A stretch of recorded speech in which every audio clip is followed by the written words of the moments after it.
Salawat dan salam mudah-mudahan bersambung pula kepada para ahli keluarganya, anak istri, cucu dan cicitnya, serta para sahabat yang sentiasa setia mengikuti dan mendampinginya, dan para tabi'in yang mengikuti dengan setia dan istiqamah di atas sunnahnya. Semoga kita termasuk di antaranya. Amin. Selanjutnya boleh mengucapkan selamat hari raya. Sudah terlambat ya? Ya, mudah-mudahan Allah SWT menerima. Taqabbalallahu minna wa minkum. Masya Allah. Ada yang dari jauh datang rupanya. Saudara kita dari Natuna ya. Tapi asli Masiko. Selamat datang, Masya Allah. Dan para hadirin wal hadirat yang rahmati Allah SWT. Kembali kita lanjutkan wal usul allati bana 'alaiha ashabul hadis da'watuhum ila Allah. Terakhir kita kemarin sampai pada muhimmat tauhidil asma'i was sifat. Hal-hal yang urgensi, yang urgen dalam mentauhidkan Allah dalam asma dan sifatnya. Ada yang bertanya, memang harus juga diajarkan itu atau diyakini tentang nama-nama dan sifat-sifat Allah? Ya, seperti harus juga diketahui. Ya, kita katakan iya. Karena Allah turunkan dalam kitabnya, Nabi sebutkan banyak dalam sunnahnya, dan sempurnanya bahkan prasyarat iman pada Allah dan Rasul adalah meyakini berita yang disampaikan. Ya kan, berita kita percaya tentang surga dari mana? Al-Quran dan hadis. Percaya tentang kejadian hari kiamat dari mana? Dari Al-Quran dan hadis. Demikian pula kita percaya tentang sifat-sifat dan nama-nama Allah dari mana? Al-Quran dan hadis. Kita tidak beda-bedakan. Sebagaimana kita beriman di sini, beriman juga di sini. Maka ma'asyiral kiram dirahmati Allah, orang yang tidak meyakini apa yang diturunkan, tidak percaya apa yang diturunkan, seperti dalam dialog antara Imam Abi Hanifah, Hamad ibn Abi Hanifah, anak Imam Abu Hanifah rahimahullah ta'ala, ketika berdialog dengan orang-orang Mu'tazilah atau orang yang mengingkari sifat-sifat Allah. Lalu dia katakan, waja'a rabbuka wal malaku saffan saffa. Datang Rabbmu dan malaikat baris berbaris. Lalu ditanyakan kepada orang itu, kalau Anda mengingkari, tidak mau meyakini malaikat itu datang berbaris-baris, apa hukumnya? Ini Al-Quran menyampaikan ini kan? Al-Quran menyampaikan malaikat ikut datang berbaris-baris. Nah, andainya kalian ingkari malaikat datang baris berbaris tersebut, apa hukumnya? Dijawab oleh mereka, kafir. Berarti bahaya kalau tidak meyakini ya berita. Mereka sendiri yang katakan, yang mengingkari sifat Allah itu mengatakan kafir orangnya. Nah, bukankah yang mengatakan Allah datang di ayat yang sama juga? Di ayat yang sama. Kenapa antum tidak meyakini Allah datang, tapi meyakini malaikat datang? Ayatnya sama. Kalau itu kaum muslimin muslimat dirahmati Allah. Berarti masalahnya bukan masalah mudah. Ini masalah yang urgen, yang harus dijelaskan, harus diketahui dan tidak boleh mengingkari. Tapi apakah dimulai dari situ? Ya kita katakan tidaklah. Nggak ada mulai di situ kan. Andainya kalau orang tak mengetahui masalah ini, misalnya dia tidak sampai atau dia tidak paham apa yang diturunkan, tapi tidak mengingkari, ini lebih aman daripada setelah mengetahui dan mengingkari. Nah, di saat ramainya orang sekarang mengingkari, maka ramai pula kita untuk meyakini. Sebab orang mengingkari, maka kita semangat dia mengingkari, semangat pula kita mengimani. Ya kan? Kalau zaman Nabi SAW tidak ada yang mengingkari, sehingga mereka tidak membahasnya, tapi mereka mengimaninya langsung. Nah, kemarin kita disebutkan dalil atau penulis telah menyebutkan dalilnya bagaimana ayat-ayat Al-Quran itu pada umumnya muhkamat. Dan inilah sebagian besar kandungan Al-Quran. Ada sebagiannya sedikit mutasyabihat. Nah, yang muhkamat diimani dan dilaksanakan. Yang mutasyabihat juga diimani, tapi tidak perlu diperdalam. Tidak perlu diperdalam, diimani. Nah, andainya sebagian mengatakan bahwa sifat Allah atau ayat-ayat sifat mutasyabihat, ya imani, tapi jangan diingkari. Ya, misalnya Ar-Rahmanu 'ala 'arsy istawa. Allah yang Maha Pengasih istawa 'alal 'arsy, istiwa di atas arsy. Maka diimani istiwa di atas arsy. Lalu jangan dibahas bagaimana, kenapa dan seperti apa. Kalau dianggap itu mutasyabihat. Kalau dia muhkamat, alhamdulillah tinggal diyakini. Baik. Berkata penulis, fa in qala qailun, kalau ada yang berkata, famal hujjatu ala anna hadha huwa madhhabul a'immatil ulama min as-salaf salih.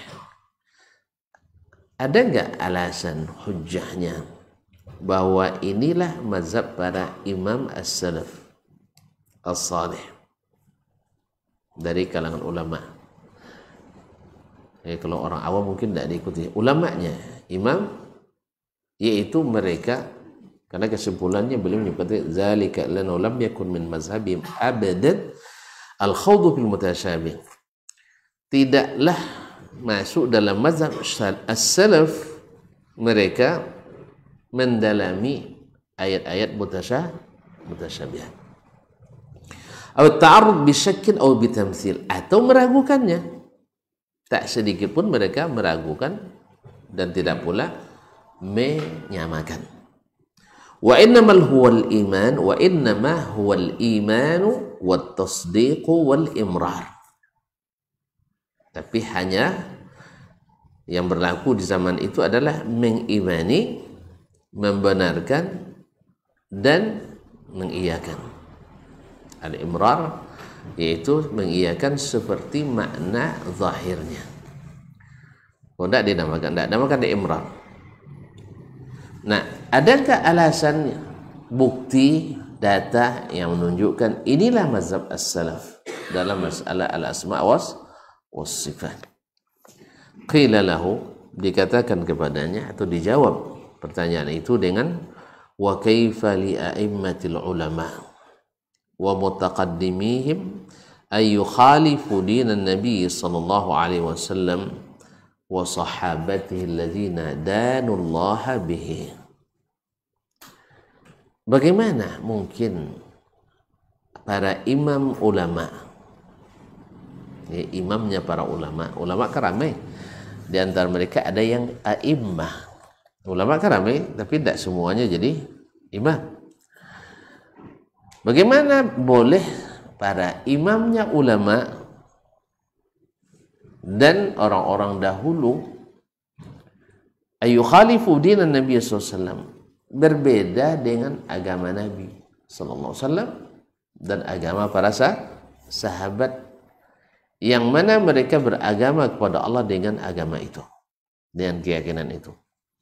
Wa taqarrabu ilaihi bid'amil khawdi fi mutasyabihin nusus, dan mereka mendekatkan diri kepada Allah tanpa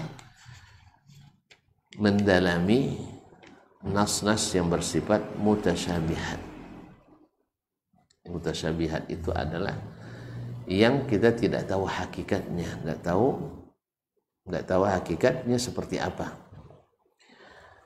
Illa annana nazkuru minan nuqulis sahih. Akan tetapi ini jawaban garis besarnya, globalnya. Tidak mungkin ulama yang jadi imam,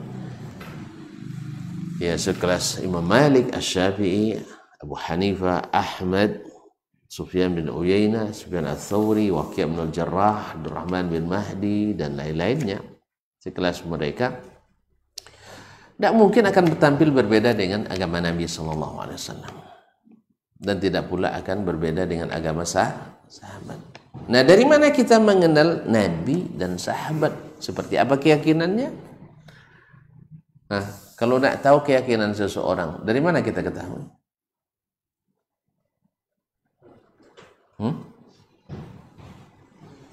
Nanti tuan-tuan meragukan saya karena tidak tahu. Jangan bilang Dasman tidak jali manhajnya. Ya sebab apa? Cuma saya berbicara. Kalau tidak jelas juga manhajnya. Nah, lalu jawab dulu. Dari mana kita tahu keyakinan orang? Pergi ke ruang operasi, buka bedah jantungnya, tengok keyakinannya gitu. Hah? Dari mana kita tahu keyakinan orang? Dari amalannya. Hanya orang beramal tapi tidak meyakini. Hah? Dari gurunya. Banyak murid yang tidak sama dengan gurunya. Tidak bisa dijadikan guru sebagai alasan. Sebab kalau dijadikan guru nanti, ini berbahaya yang seperti ini.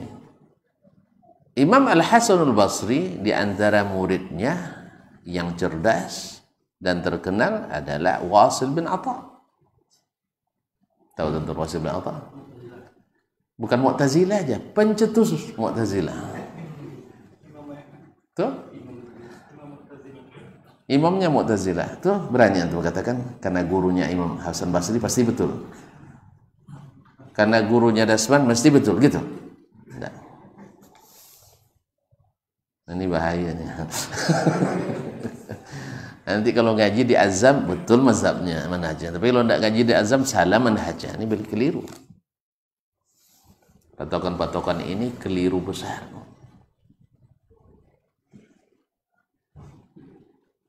Itu tidak tahu keyakinan saya. Hah? Gimana caranya saya nak memberitahu antum tentang keyakinan saya?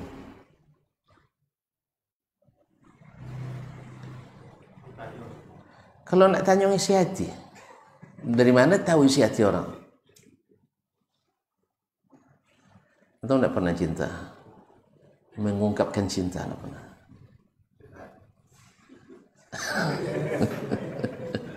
Ia dicurahkan perasaan antum kepada yang si dia. Gimana cara dia tahu isi hati antum?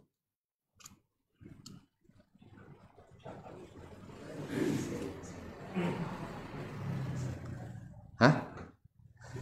Atau antum sudah punya kekasih belum? Sudah. Gimana tahu bahwa dia mencintaimu? Isi hatinya kepadamu. Di mana tahunya?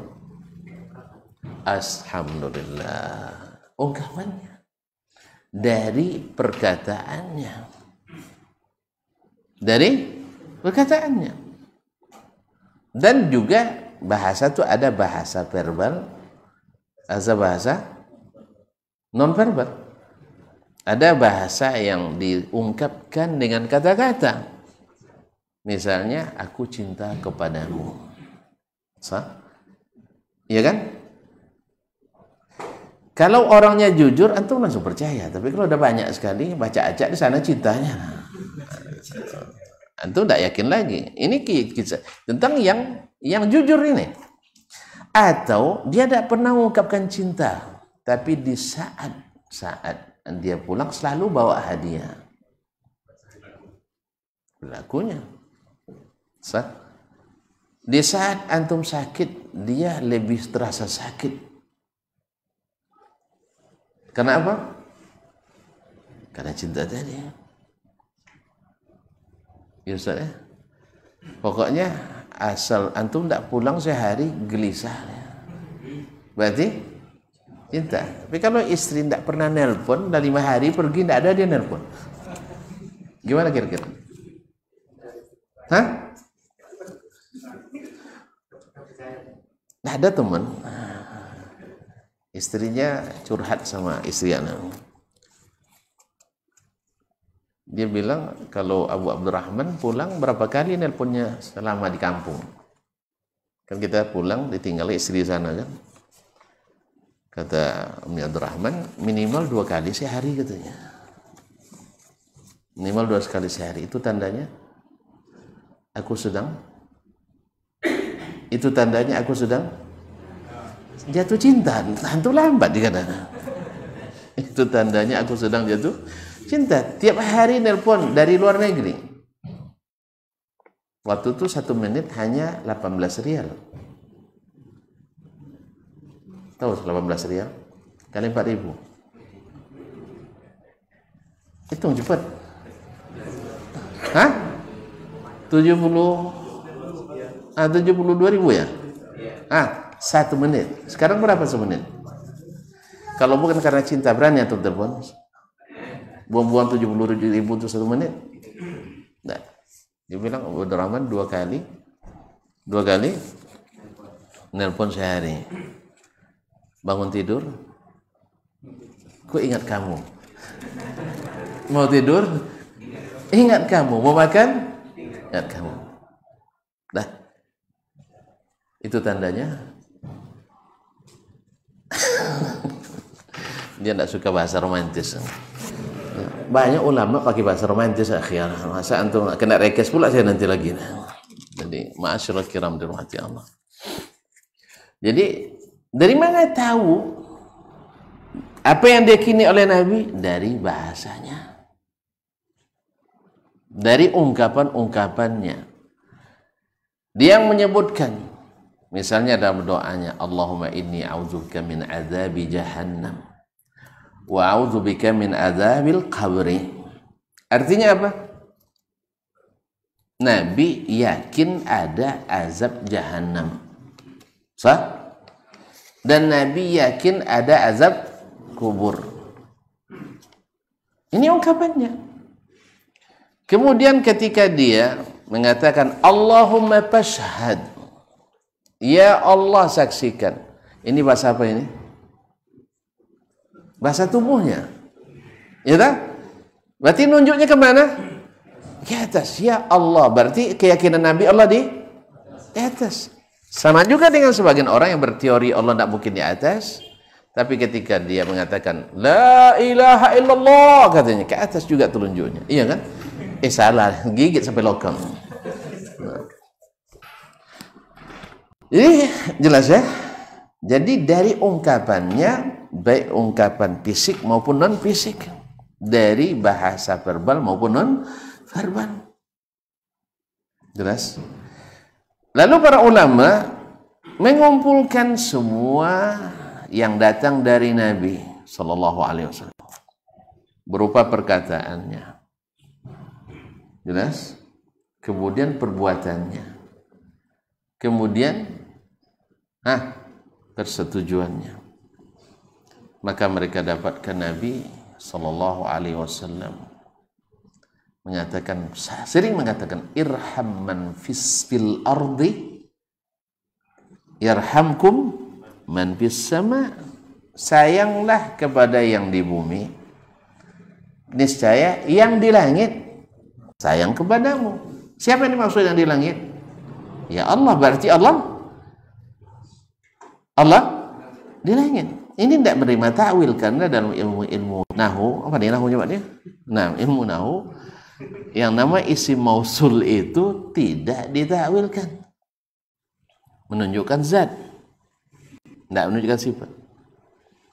Jadi isim mausul man itu lizat, berarti zatnya di langit. Jelas ya? Kemudian Allah, Nabi mengatakan wallazi nafsu Muhammadin biyadihi, demi zat yang jiwa Muhammad ada di tangannya. Berarti Nabi menyebut dia punya tangan. Beribu dalil tentang itu dikumpulkan. Ketika ada seorang jariyah yang nak dimerdekakan, ditanya, ya, Ainallah, dia nunjuk ke langit. Berarti Nabi iyakan, berarti persetujuannya menunjukkan semuanya ke situ. Berarti inilah agama Nabi SAW diketahui dari hadis-hadisnya. Dari hadisnya. Dan biasanya Nabi berbicara bahasa kiasan atau bahasa biasa. Hah? Bahasa yang mudah dipahami oleh orang Arab langsung. Lalu ada yang mengklaim Nabi pakai bahasa kiasan dalam masalah keyakinan. Ini klaim ada buktinya? Nggak ada buktinya. Ada Ustaz, perkiraan ulama. Kalau perkiraan masuk bukti. Hah? Mohon maaf kaum muslimin muslimat ya, dengan segala hormat saya. Kemarin kita raya tidak sama. Yang satu dengan bukti tidak melihat, kan bukti juga. Yang satu dengan memperkirakan. Jadi perkiraan bisa jadi bukti? Tidak bisa. Makanya perkiraan tidak bisa diterima di mahkamah. Kamu lihat, saya kira Pak, jangan pakai kira-kira. Laku kira-kira. Ya? Misalnya ada kasus pencurian, datang beliau jadi saksi. Ya. Kamu waktu itu berada di mana? Kira-kira saya berada, bisa diterima? Makanya bukti tidak pakai kira-kira. Walaupun bukti itu bisa salah, bisa benar, tapi kalau sudah pakai kira-kira tidak masuk. Jelas? Jadi ketika mereka mengatakan menurut pemahaman, itu perkiraan. Tapi kenyataannya Nabi menyatakan seperti ini. Sudah jelas ya? Jadi Nabi SAW tidak mungkin para ulama-ulama besar menyalahi agama Nabi. Dari mana kita ketahui agama Nabi? Dari hadisnya tadi. Dari hadisnya. Ketika dia mengatakan Allah turun di sepertiga malam terakhir. Tidak ada dia sebutkan turun rahmatnya dalam satu hadis pun. Kemudian kalau seandainya rahmatnya turun di sepertiga malam pertama, kenapa nunggu sepertiga malam? Apa gunanya? Rahmat itu turun setiap saat. Rahmat Allah turun setiap saat. Ada istimewanya sepertiga malam lagi? Tidak ya? Ada istimewanya lagi? Tidak ada. Makanya malas kita bangun di sepertiga malam. Apa sebab? Akan tunjuk itu lain. Nanti bukan majelis ilmu, kajian subuh dah turun juga rahmat. Lalu ada yang bermasalahkan, misalnya kan subuh di sini, sepertiga malam di sini dengan sepertiga malam tempat lain tidak sama. Yang mana ini maksud? Antum kalau gitu nanti hari kiamat terjadi hari Jumat atau tidak percaya? Jadi ada kiamat parsial nanti. Di Indonesia ada kiamat, di Amerika belum kiamat. Bukan? Berarti anda tak percaya bahwa kiamat hari Jumat? Percaya. Nah kalau percaya hari Jumat, percaya juga lah. Sebab ketika Jumat di Indonesia, di sana belum Jumat lagi, masih Sabtu. Masih Kamis. Masih Kamis. Berarti duluan kiamat di Indonesia dari di. Jadi kaum muslimin dan muslimat dirahmati Allah. Inilah karena negara beragama main akalan. Tidak mengikut apa yang disampaikan. Sebenarnya agama ini mudah. Kalau bukan karena banyak yang mengingkari sekarang, saya tidak membahas ini juga. Tinggal baca Quran, kita aminkan, kita aminkan. Cuman karena banyak yang main akal-akalan, terpaksa pula kita bantas akal-akalan itu juga dengan menggunakan cara berpikir yang sama. Makanya kawan-kawan kadang ini Ustaz banyak pakai logika katanya. Memang tidak boleh pakai logika. Antum melawan orang yang pakai logika, tentu pakai logika juga. Masih ingat kisah profesor yang mengingkari iblis takut masuk neraka? Masih? Dah lupa juga. Masa diulang-ulang terus? Profesor bilang iblis itu tidak takut masuk neraka, pasalnya asalnya dari api. Api ketemu api tidak perlu takut. Untung di situ ada yang cerdas, yang berakal lebih cerdas si profesor. Kalau gitu, Prof, manusia berasal dari apa? Dari tanah. Batu bata dari apa? Dari tanah. Sekarang saya lempar kepala profesor batu bata, mau nggak? Jelas ya? Karena main akal tak sehat. Masalahnya akal tak sehat. Iblis tak pernah bilang dia tak takut masuk neraka. Iblis saja tak bisa mengungkapkan itu, masa dia pandai mengungkapkan? Berarti lebih iblis dari iblis. Ya, ma'asyarul kiram dirahmati Allah. Ada lagi yang berikan alasan, iblis itu lebih kuat imannya dari kita. Masya Allah. Apa sebab? Dia lebih beriman katanya. Saking kuat imannya, tidak mau sujud kepada Adam. Karena sujud hanya boleh kepada Allah katanya. Mantap. Iblis saja tidak pernah ingat alasan itu. Yang ini ingat alasannya. Berarti lebih hebat dari iblis untuk menolak syariat. Dulu rapat orang nak membunuh Nabi, atau rapat orang nak bagaimana menyikapi Nabi hijrah. Iblis usulannya kalah oleh usulan Abu Jahal. Abu Jahal diterima usulannya, usulan iblis tidak terima. Bayangkan. Berarti Abu Jahal lebih hebat dari iblis. Tidak jarang setan manusia kadang lebih hebat dari setan. Baik, dari mana kita tahu sahabat? Dari mana kita tahu Nabi SAW seperti ini agamanya? Ya dari bahasa mereka. Dari bahasanya dalam bentuk kata-kata ataupun dalam bentuk tindakan. Dia nunjuk, sebut nama Allah selalu nunjuk ke atas. Mengharap pada Allah dengan ada ke atas. Lalu ada pula yang beralasan bahwa kiblat doa itu ke atas katanya. Awak dah pun ngaji fikih tak perlu suruh kiblat doa aja kan? Ya, kalau adab berdoa kemudian ya. Di antaranya dalam keadaan bersuci, kemudian menghadap kiblat. Dulu sejak TK lagi belajar sampai doktor, tidak pernah guru mengajarkan menghadap kiblat ada dulu ya, tidak ada. Ketika bila cara menghadap kiblat ketika berdoa harus menghadap ke atas. Pernah? Pak, pernah Pak guru Bapak ngajarkan gitu? Kan kita diajar adab berdoa, ada kan? Ia dianjurkan dalam keadaan suci dari hadas besar dan kecil. Anjuran ini adab kan? Kemudian di antara adabnya adalah memuji Allah, alhamdulillah. Kemudian bersalawat pada Nabi. Kemudian lebih bagus menghadap kiblat. Nah, ketika menyebut menghadap kiblat, tidak pernah guru bilang, "Kenapa ada kiblat?" Ini ada katanya. Ada? Hah? Keseriusan ya? Mungkin kaji saya belum sampai, tonton sampai kajinya. Ya ada pula kadang yang ngaji di Azam tidak sampai kaji ya. Ya kalau kami sampai kaji. Jadi sahabat Wahabi semua tidak sampai kaji nya. Tidak sampai kaji. Ma'asyiral kiram dirahmati Allah SWT. Tidak pernah saya mendapatkan pelajaran itu kecuali setelah perdebatan masalah Allah di atas atau bukan. Ketika disebutkan bahwa ketika berdoa dulu Ar-Fakhrul Razi saja tidak bisa jawab. Ya. Ketika dia mengingkari Allah di atas, ada seorang dari Hamadan mengatakan, "Tolong Imam, saya sudah mendengar banyak sekali alasan dari Tuhan untuk mengingkari Allah di atas. Ayat tidak mempan, hadis tidak bisa.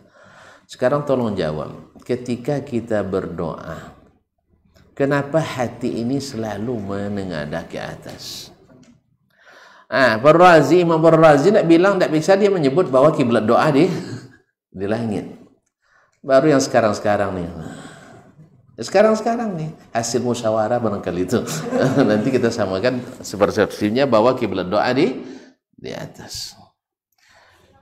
Nanti akan ada yang bilang ada dalam buku, betul, tapi buku yang tidak berdalil, hanya pakai cocok-cocok. Oke. Ma'asyiral kiram dirahmati Allah SWT. Jadi ketika kita lihat Nabi SAW ketika menyebut nama Allah atau berdoa pada Allah, dia menunjuknya ke atas di bahasa tubuh beliau bahwa Allah itu memang di atas dan seterusnya. Nah, dari sini kita tahu ayat Al-Quran, hadis Nabi. Kemudian sahabat dari mana kita tahu agamanya? Setiap menyebut Allah, mereka menukil dari Nabi SAW tanpa komentar, tanpa takwil. Nah, mereka tidak paham apa yang kita pahami. Itulah saya angkat tangan kalau lebih hebat antum daripada ya seperti ada yang bilang, nauzubillah, tidak perlulah. Ini kalem omong yang bahasa-bahasa yang tidak bagus. Membandingkan Abu Bakar dengan orang-orang yang biasa. Nauzubillah. Subhanallah. Pas? Belum pas gitu. Baik. Kita azan dulu. Silakan.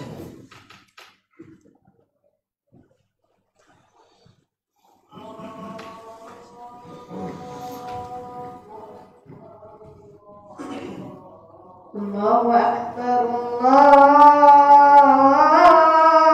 Akbar. Allahu Akbar. Allahu Akbar, Allahu Akbar.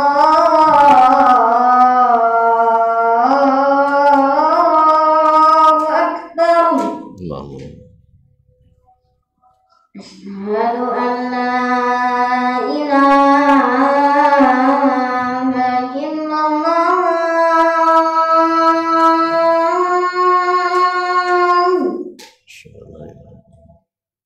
Asyhadu an la ilaha illallah.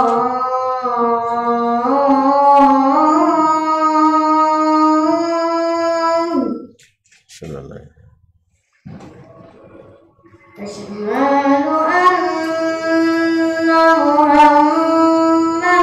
Rasulullah.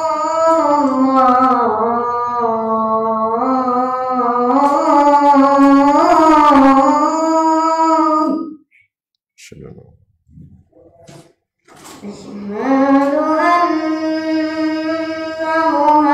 Muhammadan Hayya 'alas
Ma'asyiral muslimin, ma'asyiral muslimat, rahimanillah wa iyyakum. Kemudian penulis melanjutkan, illa annana nazkuru minan nuqulis sahihati anhum. Akan tetapi kita sebutkan nukilan-nukilan yang sahih dari mereka, sebagiannya ma yuthabbitul hujjah, untuk mengukuhkan hujjah ala anna hadha wa mazhabuhum, bahwa inilah mazhab mereka, yaitu mengimani seperti apa datangnya. Bi khilafi ma yurawwijuluhu aznabul mu'tazilah, berbeda dengan yang difasarkan oleh para pengekor Mu'tazilah. Ya, pengekor Mu'tazilah itu adalah yang menggunakan pendekatan logika di atas pendekatan wahyu. Dengan makna akallah jadi penentu, bukan wahyu. Bila bertentangan antara wahyu dengan akal, maka yang diperturutkan, yang diyakini adalah yang diikuti oleh akal. Inilah pokok dasar Mu'tazilah. Lalu diikuti oleh tawaif, golongan-golongan Islam yang mencoba untuk membersihkan teori-teori Mu'tazilah itu. Tetapi seperti sebagian ulama katakan, ibaratnya membersihkan pakaian kotor dengan air najis. Dengan air najis, nampaknya bersih, lumpurnya hilang, cuma tidak bisa nampak kain kotor masuk selokan, perlu bukti juga tuh. Masukkan air selokan, nanti air bernajis, nanti dia hilang, kotorannya itu nampaknya, tetapi najisnya dia hilang. Makanya kalau nak membersihkan itu tidak dibersihkan dengan air bernajis, bersihkan dengan wahyu. Ma'asyarul kiram rahmati Allah, cara berpikir yang sama digunakan, sehingga bedanya hanya sedikit. Yang satu Mu'tazilah menafikan seluruh sifat, yang pengekornya menafikan sebagian besar sifat. Mana yang paling bagak itu, Mu'tazilah atau pengekor? Mana yang bagak? Bagak lagi Mu'tazilah.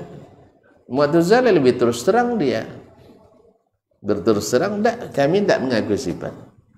Yang bagak tidak pasti betul semua. Ini salah paham. Kalau bagak betul, tidak. Maksudnya, mana yang bagak, mana yang kuat? Mereka terus terang. Kalau ini tidak, bersembunyi-sembunyi. Seolah-olah pakai sunnah tapi tak pakai sunnah, bahkan mengklaim aslinya ahlu sunnah. Ya antum ini KW gitu, tapi dosa marah, kita tidak boleh marah ya, karena memang itu yang diyakini. Ketika disodorkan ini sunnah Nabi, oh ndak, Nabi ndak itu maksudnya.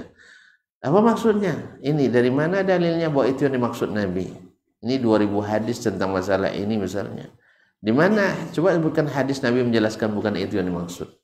Oh enggak, kita tidak bisa memahami hadis itu langsung, harus memahami lewat ulama. Tentu tanya lagi, Nabi ulama apa enggak? Nabi ulama apa enggak? Ulama, imamnya para ulama. Baik. Kemudian sahabat ada ulamanya pun enggak? Ada. Tunjukkan di mana bahwa yang dimaksud itu bukan seperti yang dikatakan Nabi. Kan nanti yang bilang tadi bahwa untuk mengetahui isi hati dengan ungkapannya. Nah kalau dia sendiri tidak bisa ungkapan Nabi belum jelas, berarti Nabi antum tuduh tidak pandai menjelaskan apa yang ada dalam keyakinannya. Karena apa? Karena ternyata sahabat tidak paham, tabi'in ikut-ikutan, tabi'in ngekoran. Baru pahamnya kapan? Setelah lahir paham ilmu kalam. Jadi sebab itu maka Syekh ingin menyebutkan nukilan dari para a'immah, para ulama tentang bagaimana mereka berinteraksi dengan ayat-ayat dan hadis-hadis tentang sifat Nabi sifat Allah Subhanahu wa taala. Jadi bikhilafi ma waradulahu aznabul mu'tazilah wa ahlut tajahhum, yaitu para pengikut Jahmiyah, min anna ta'wilah, bahwa ta'wil itu sabitun an ba'dihim, ya sabit dari sebagian ulama. Itu semuanya klaim, ya semuanya klaim. An ba'dihim fa hadhi firyatun 'azimah, ini adalah kebohongan yang besar, wa kadzibatun ghalidhah, dan dusta yang berat. Aradu biha tashtita uquli tullabil ilmi, ingin merusak konsentrasi pemikiran para penuntut ilmu, ya, meragu-ragukan para penuntut ilmu, wa talbis alaihim fi i'tiqadihim, sehingga membuat mereka ragu pada keyakinan mereka. Yang harus yakini seperti ini, tapi gara-gara itu, oh enggak, as-salaf itu tidak beriman atau tidak, as-salaf itu mengimani ta'wil atau tafwid. Itu tafwid enggak jelas maknanya. Ta'wil jelas maknanya, tapi bukan itu yang maksud, tapi makna yang jauh. Ada dalilnya? Ada, menurut rasa dan kira. Menurut tuan-tuan, mana yang lebih paham ucapan seseorang itu, orang lain atau yang mengucapkan?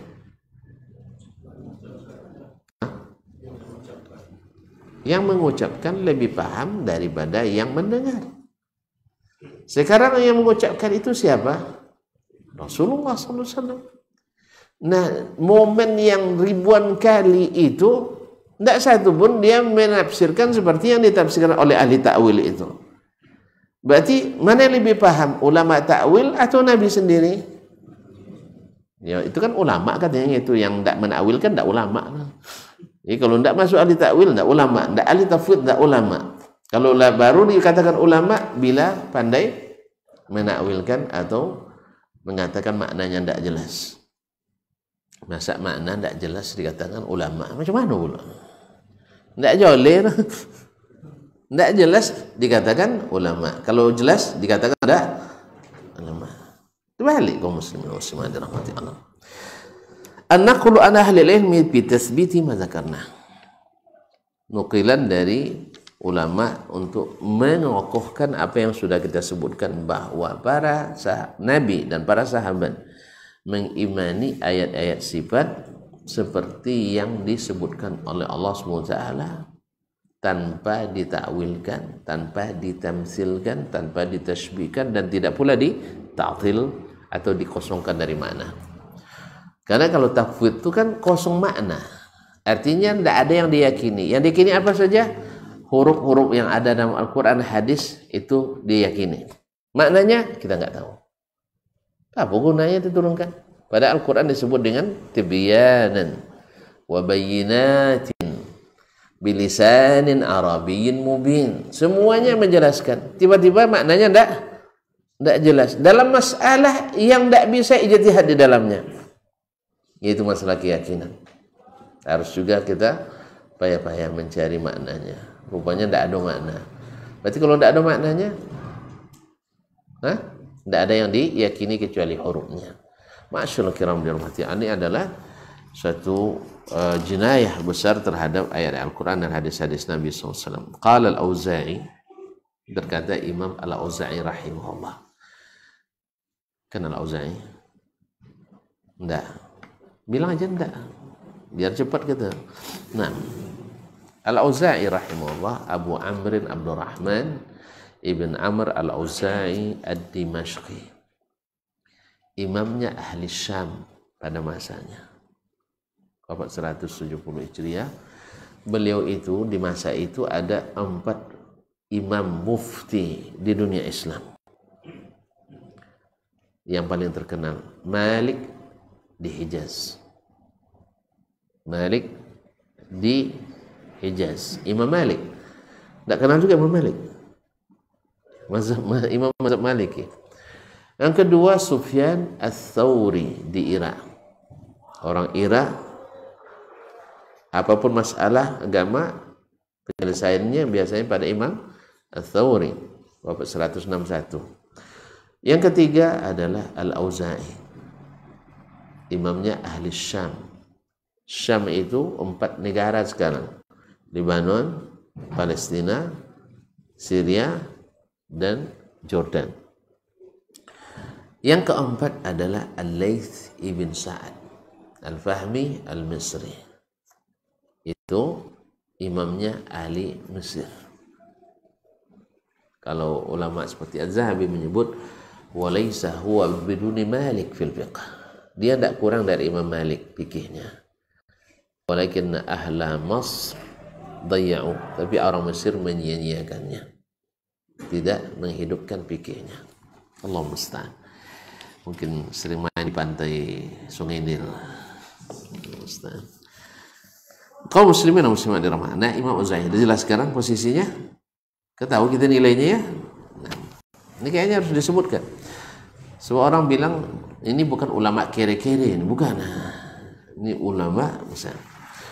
Kana Az-Zuhri wa Makhulun yaqunan. Az-Zuhri dan Makhul Asy-Syami. Az-Zuhri sekiranya tidak ada yang tidak tahu. Sampai di Indonesia banyak Zuhri. Di Bangkinang aja acu Zuhri sebanyak-banyak lah. Iya. Kampung ada kan? Lah ada acu Zuhri di kampung. Di Pulau Payung ya. Di Solo ya. Nah, Pulau Payung ada acu Zuhri. Nah, saking terkenalnya Az-Zuhri itu satu dari 6 tabi'in menjadi poros perputaran sanad hadis. Beliau dapat kehormatan mengumpulkan hadis di masa Umar bin Abdul Aziz.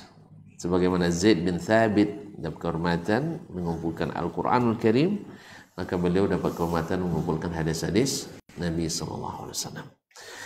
Wa Makhul adalah Makhul Asy-Syami, seorang mufti Yaman, yaitu seorang ulama tabi'in juga. Yaqulan, kedua mereka berkata, seperti dinukil oleh Imam Al-Auza'i, imam menukil dari imam, amirru hadhil ahaditha kama ja'at, yaitu amirru yani lewat, maksudnya amirru lewatkan hadis ini, artinya jangan dikarantina itu hadis, artinya diyakini itu hadis. Ini mohon maaf, sebagian ahli kalam menakwilkan kalimat amirru itu lewatkan saja, jangan diyakini. Ini tidak pas. Sebab kalimat ini dilewatkan bahasanya, kenapa pakai amirruha? Sebab orang-orang Mu'tazilah yu'attiluna, mereka mentaktil. Apa mentaktil? Kalau macet, rusak mesin, namanya mesinnya atlan, artinya tidak hidup. Artinya ayat-ayat sifat itu mereka matikan, mereka rusak, tidak dipakai, tidak digunakan. Lalu datanglah pernyataan ini untuk menolak pemahaman ahli al-i'tizal dan ahli tajahum tersebut. Pahamnya tak? Nggak paham nih. Ya, misalnya sekarang ada yang mengatakan, ya di masa ini tak boleh ya orang luar negeri masuk, kalau masuk di karantina. Berarti kan tak boleh masuk tuh. Berarti tidak ada izinnya, tidak legal. Lalu ada peraturan baru, tidak, amir ruh, kasih lewat. Jadi yang dikarantina dipakai apa tidak?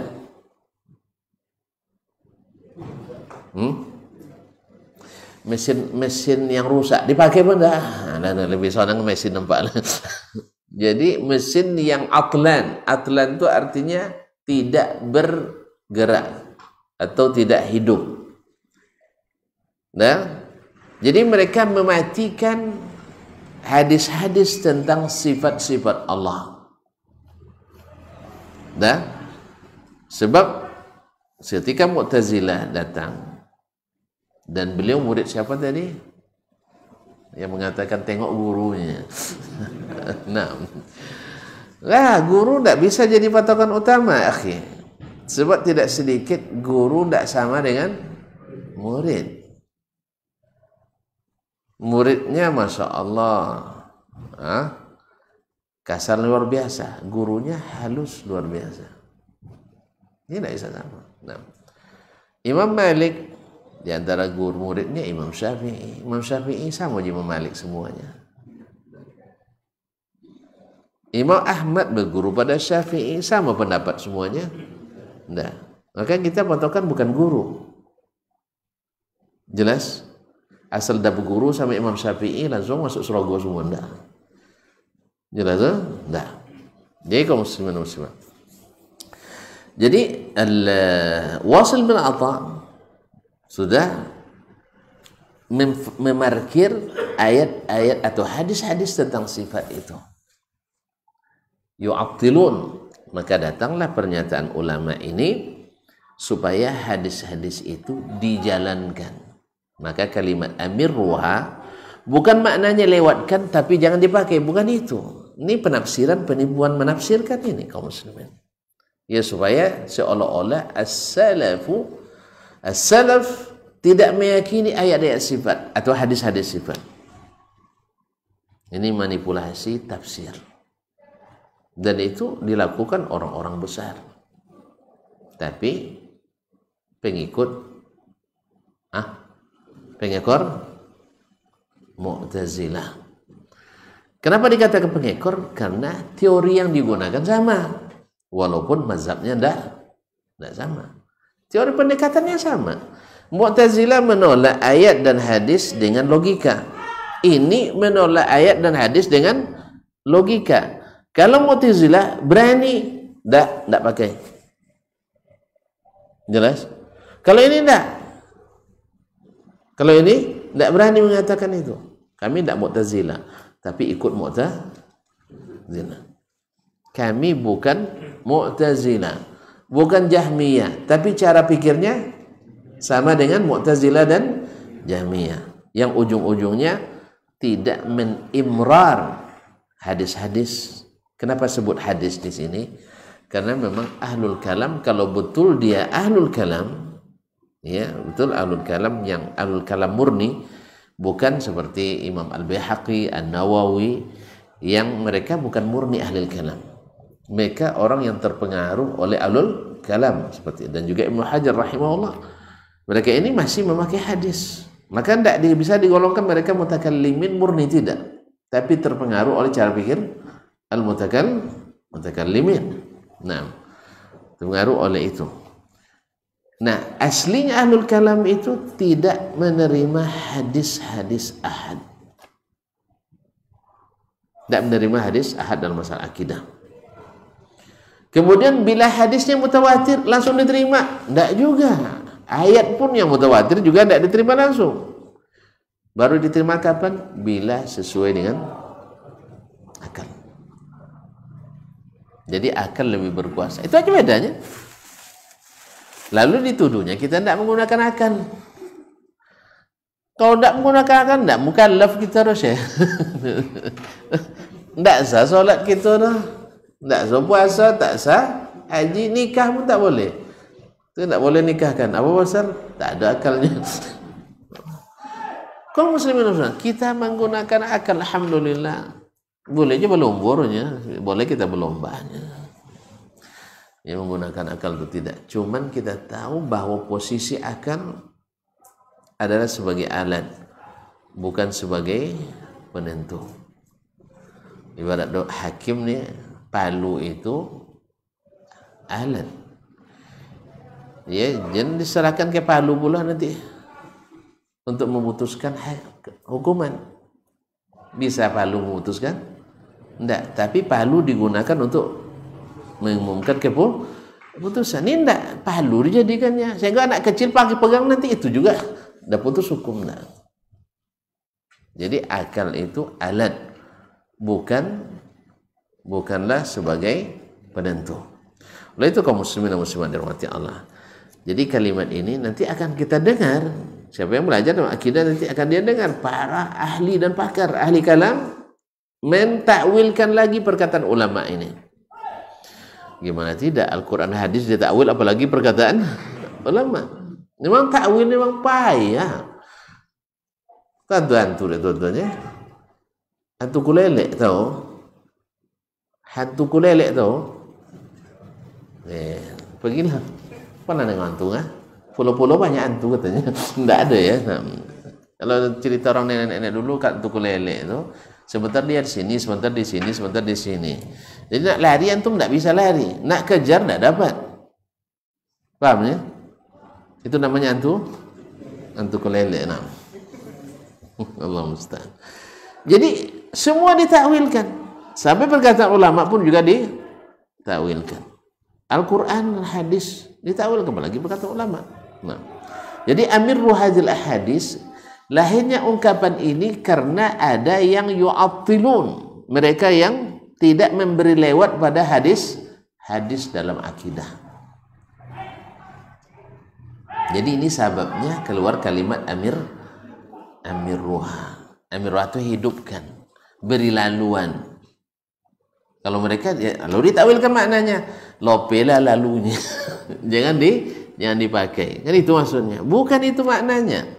Makna imror itu adalah memakainya, mengimani apa yang terdapat dalam hadis-hadis tersebut. Kenapa dikhususkan hadis oleh Imam Az-Zuhri? Karena mereka sudah mulai mengingkari hadis-hadis. Alasannya logika lagi. Akidah ini keyakinan. Hadis itu sifatnya zan. Zan itu dugaan. Masa untuk meyakini pakai dugaan? Terus akal?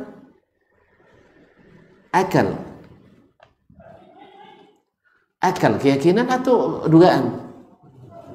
Hah? Ya Syekh, akal antum. Menurut antum, menurut saya, ini keyakinan atau dugaan? Dugaan, perkiraan. Tapi mereka lebih mendahulukan perkiraan akal daripada hadis-hadis Nabi. Padahal hadis itu, ma'asyiral kiram yang dirahmati Allah. Sebenarnya antum kalau mendapat berita koran, langsung yakin mana?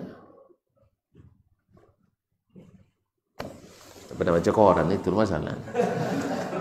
Ada pengumuman BLT turun dari koran, langsung yakin benda? Hah?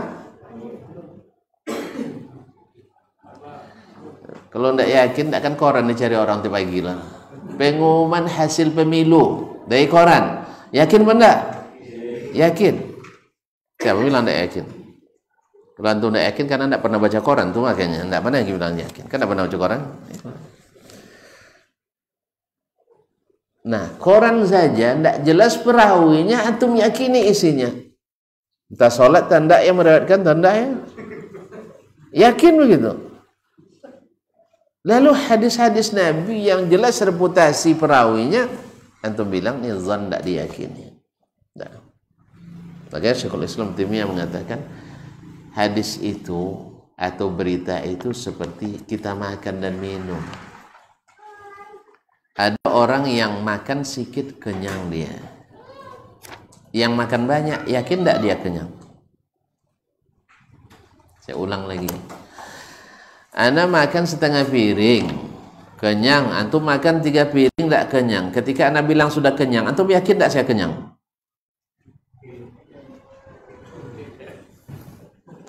Ini memang betul tidak pernah gunakan akal nampaknya. Hah? Antum bertamu orang ke rumah antum, masak banyak kan, habis itu dia makan setengah piring. Antum biasanya makan 3 piring belum kenyang. Yakin tidak dia ada kenyang? Ragu antum. Tidak mungkin. Paham tidak? Antum beda dengan lain nampaknya. Tidak masuk dalam sampel penelitian nampaknya. Mesti kita tidak yakin gitu. Sebab apa? Kebiasaan kita minum, antum minum 1 botol aqua langsung tidak puas. Tiba-tiba saya minum 1/4, Anda bilang tidak puas. Itu tidak yakin. Apa sebab? Kebiasaan antum seperti itu. Demikian juga dengan berita. Ada orang yang 1 orang nyampaikan langsung yakin. Ada orang 100 orang nyampaikan dia tidak terima. Betul kan? Paham tidak maksud saya? Nah, paham tuh asal lamun itu bilang lamun tidak mau. Nah, jadi kaum muslimin dan muslimat. Jadi kata Syekhul Islam rahimahullah taala, seperti orang menerima berita juga, seperti orang yang makan dan minum. Orang yang terbiasa dengan orang-orang yang jujur, tentu dia akan menerima dari orang-orang yang jujur. Misalnya Auza'i sekarang dari siapa dia riwayatkan? Tapi Az-Zuhri tadi, Az-Zuhri dari Makhul Asy-Syami. Kan orang-orang terpercaya. Tidak mungkin dia ambil dari siapa? Dari orang-orang yang bukan terpercaya. Makanya orang yang biasa dengan orang jujur terbangun pada dirinya cepat yakin. Orang yang hidup di lingkungan orang yang susah dipercaya dan dipegang, dia akan terbangun menjadi sosok yang selalu curiga. Betul enggak? Saya ulang kembali.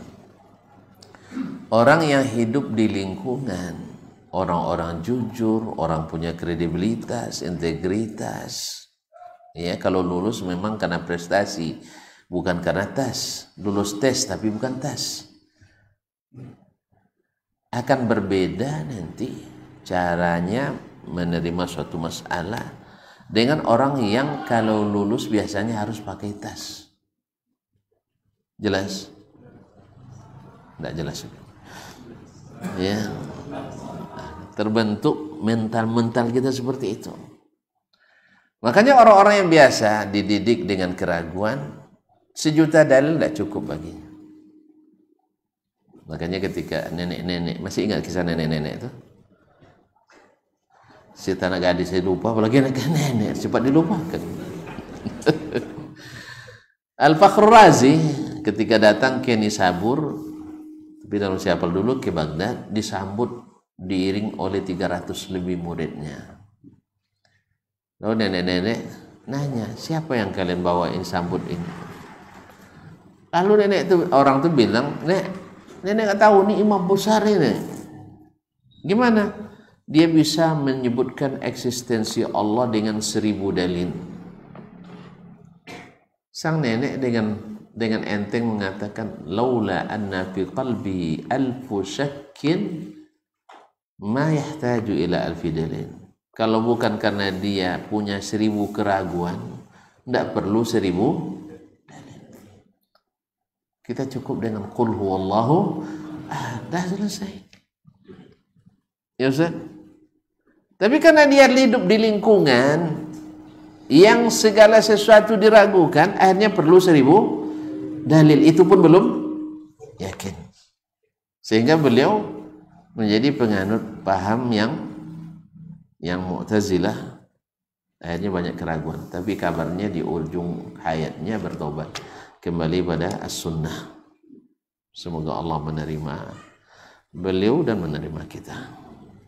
Sebagaimana Imam Al-Ghazali rahimahullah, dulu dia sampai pada konklusi, kalau kalian ingin selamat jangan ikuti jalan saya. Beda dengan Nabi SAW. Kalau kalian ingin selamat, ikuti jalan saya. Imam Al-Ghazali yang dikatakan Hujjatul Islam akhirnya kembali ke sunnah Nabi juga. Ketika meninggal, seperti disebutkan oleh Imam Az-Zahabi, ke Sahih Bukhari di atas dadanya, kembali ke hadis-hadis Nabi alaihissalatu wassalam. Karena pencarian akal itu tanpa mendahulukan wahyu, ujungnya keraguan. Itulah maka kata nenek ini, kalau bukan karena di hatinya ada 1000 keraguan, tidak perlu 1000 dalil. Kita sekarang ketika kita dididik dengan Al-Quran dan hadis, asal apapun yang Allah katakan, yang Nabi sampaikan, kita bilang sami'na wa ta'na.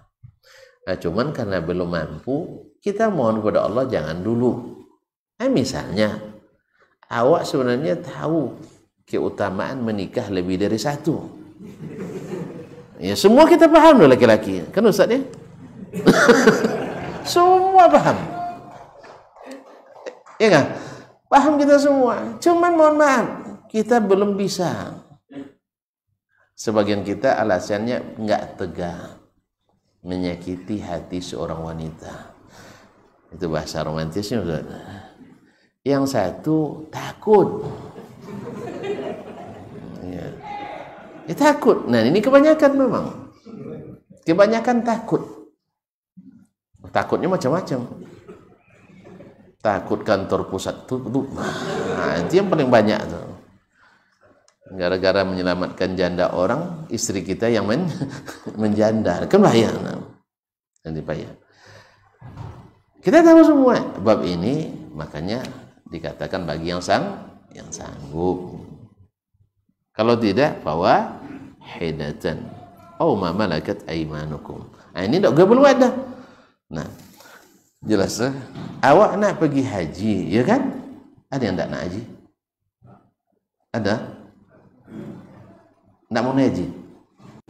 Mau. Semua kita nak haji, tapi kita dibatasi. Kalau daftar sekarang, tunggu 35 tahun lagi. Nah, tapi kita coba juga ngumpul-ngumpul duit sedikit, daftar. Nah, ternyata belum sampai dapat kursi, kita sudah diangkat ke langit ya. Mas, antum mau nak ke langit betul. Nah, diangkat. Habislah. Dan sebagainya. Banyak hal. Cuman hati kita, alhamdulillah, tunduk dan patuh. Di tegah kita misalnya untuk melakukan ini, kita sami'na wa ta'na. Tidak mau banyak takwil. Sebab takwil di akidah juga bawa takwil ke masalah ibadah. Nabi katakan jangan kalian lakukan bid'ah misalnya.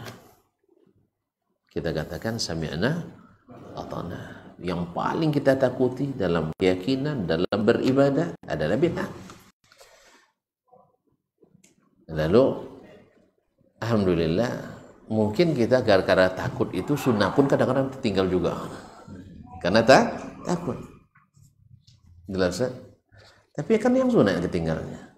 Daripada membuat yang terlarang, lebih baik meninggalkan yang disunahkan. Misalnya, ma'asyur kiram. Kita siap dengan itu. Tapi sebagian tidak mentawil-tawilkan. Sehingga yang sunnah ditinggalkan, yang tidak sunnah diamalkan. Karena apa? Takwil lagi. Apa sebab? Masa yang buruk tidak diterima Allah. Masa yang baik tidak diterima Allah SWT. Sehingga kalimat Nabi, semua bid'ah itu adalah sesat. Tidak semuanya. Akhirnya kita bantah Nabi SAW. Akhirnya Nabi pun dibantah, apalagi sesama kita.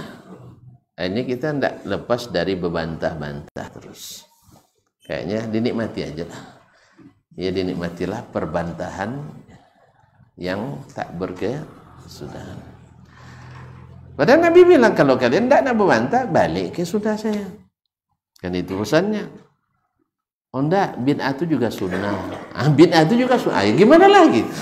Saya tidak paham lagi. Padahal Nabi mempertentangkan antara sunnah dengan bid'ah. Kalau kita nak menyatukan sunnah dengan bid'ah, sehingga siapa yang murni sunnah tidak asli ahli sunnah.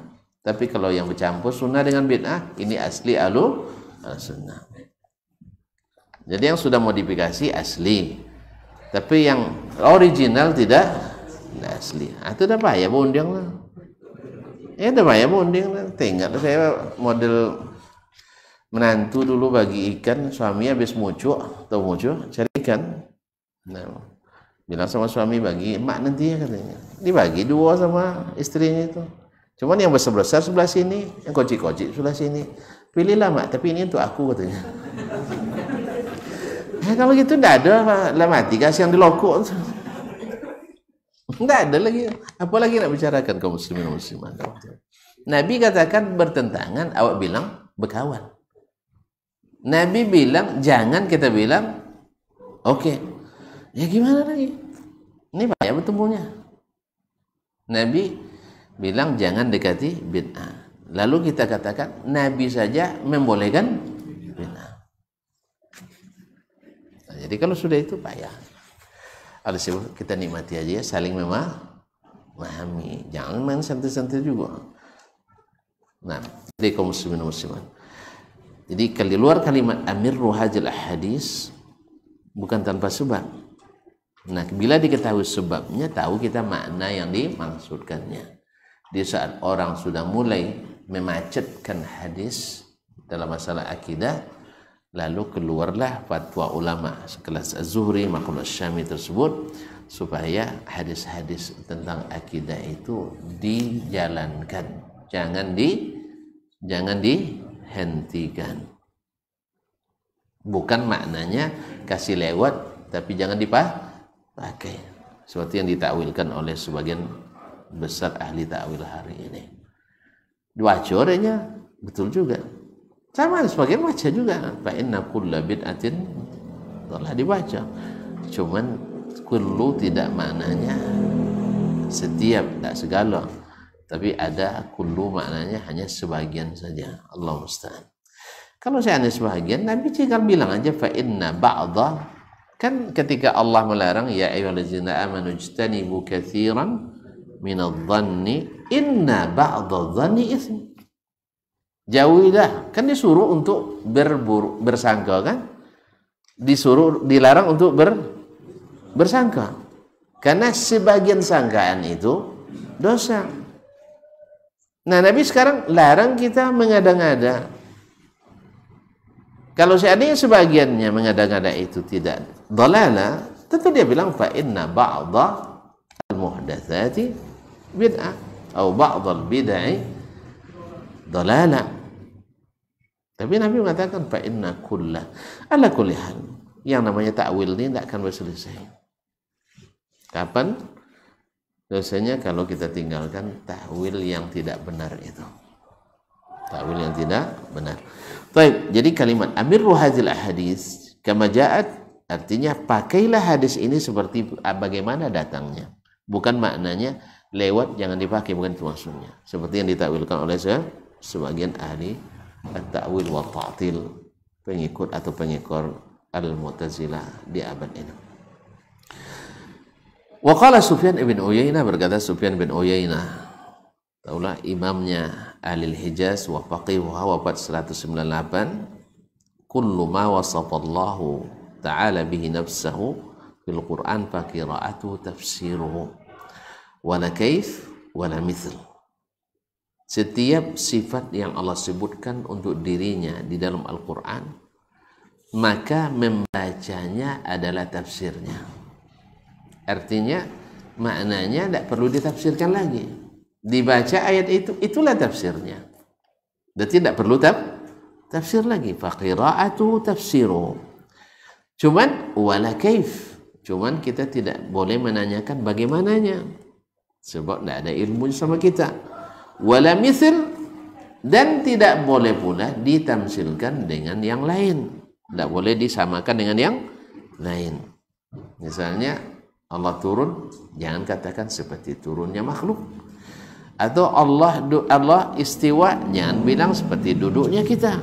Nah, ini Pak tukang fitnah di sini masuknya.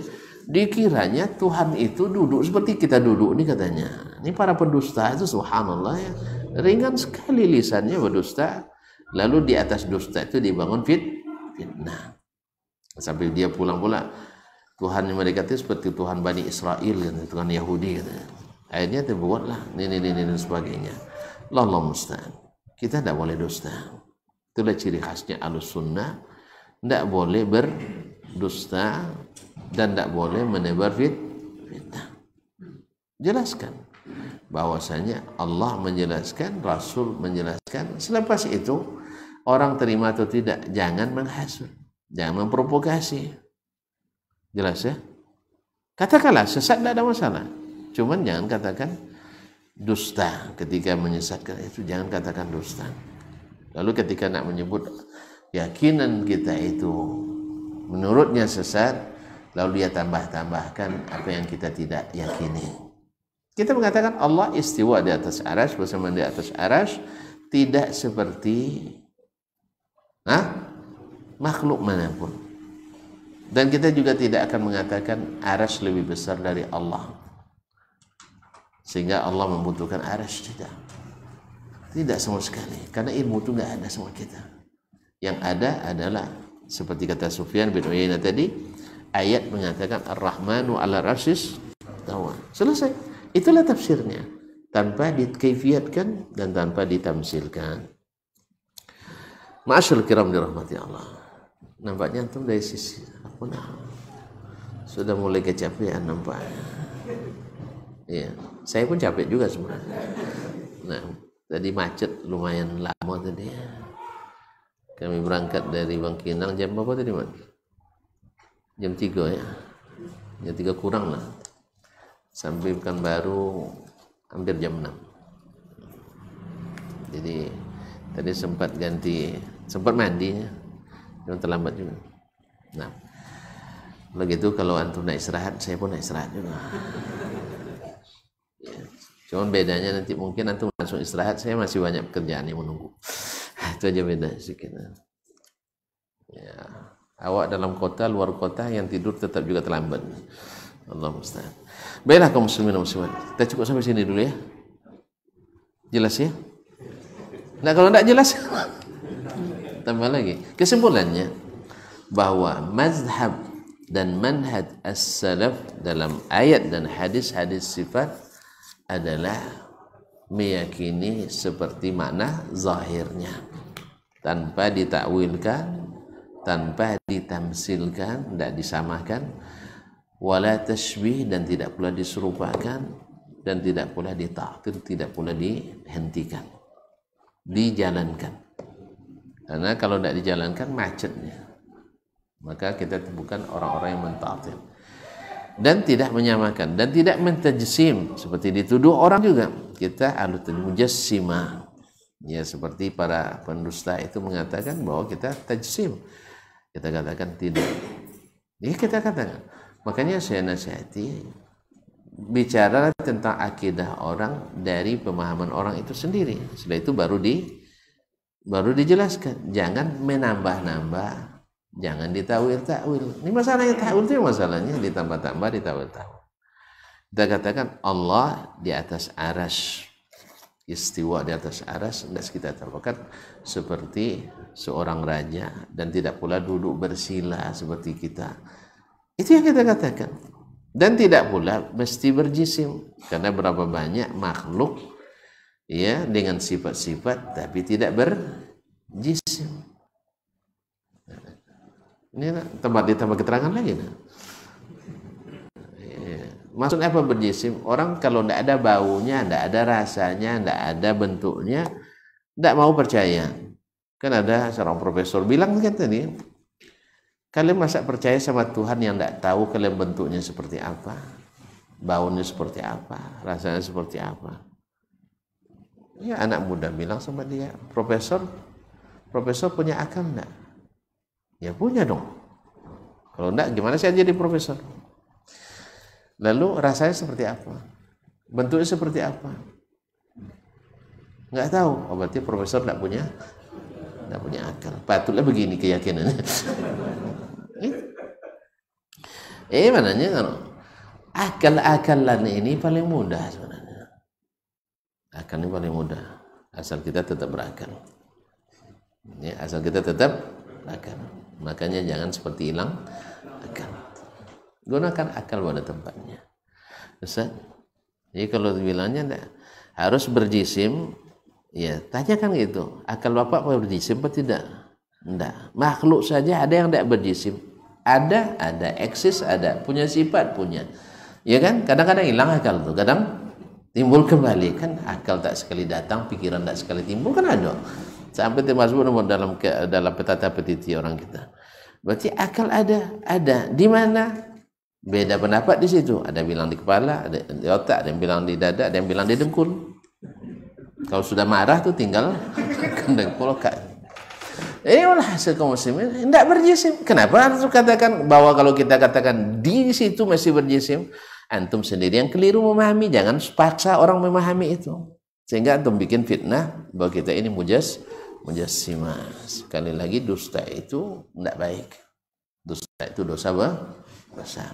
Orang beriman tak boleh berdusta. Jelas? Tapi kalau kita menyebut keyakinan orang Ya dari kitab mereka, dari yang mereka yakini, bukan kita paksakan mereka meyakini. Oh nah, itulah konsekuensi perkataan itu. Lazimul qawli laysa biqaul. Bittifaqi ahli al-usul, lazimul qawli laysa biqaulin. Wallahu musta'an. Baik, Ustaz. Jadi keyakinan orang jangan lihat dari gurunya. Ya, langsung dari orangnya, ya. Soalnya nanti antum periksa guru saya nanti. Guru saya banyak. Guru saya banyak. Nanti antum periksa, oh ternyata berguru sama kiai ini rupanya. Lalu saya bilang, oh kiai ini keyakinan begini, berarti sedasman seperti ini. Antum berdosa. Ini salah ngaji nih. Nah, tolong diperbaiki ya. Tolong diperbaiki, itu keliru besar itu. Jadi keyakinan orang bukan dilihat dari gurunya, dari dia sendiri. Jelas? Nanti kan sebagian kita mungkin ada yang berguru dulu waktu SD sama orang yang tidak Islam kan.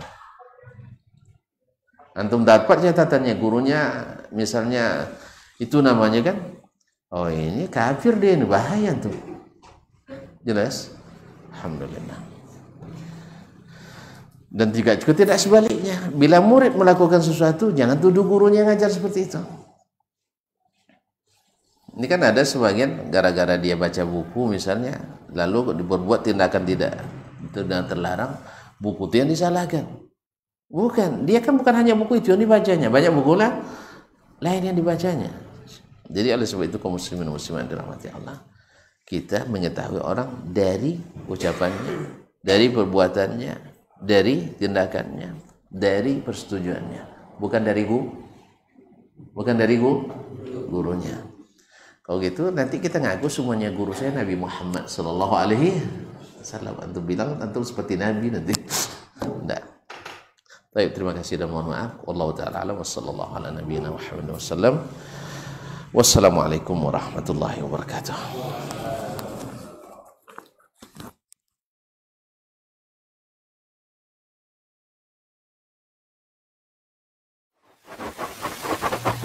Barometer amal kita saleh tak salehnya di salat kita. Bila salat kita ikhlas dan sesuai dengan sunnah Nabi SAW, maka insya Allah amalan yang lain mengikuti. Ini aktivitas ini membantu saya di akhirat atau akan menyulitkan saya di akhirat? Kalau seandainya perbuatan itu ternyata akan menyulitkan kita di akhirat kelak, tinggalkan perbuatan itu. Anta ni'mal jund. Kamu adalah sebaik-baik prajurit. Coba lihat. Kamu adalah sebaik-baik prajurit. Maka tujuannya adalah menghancurkan kehidupan rumah tangga.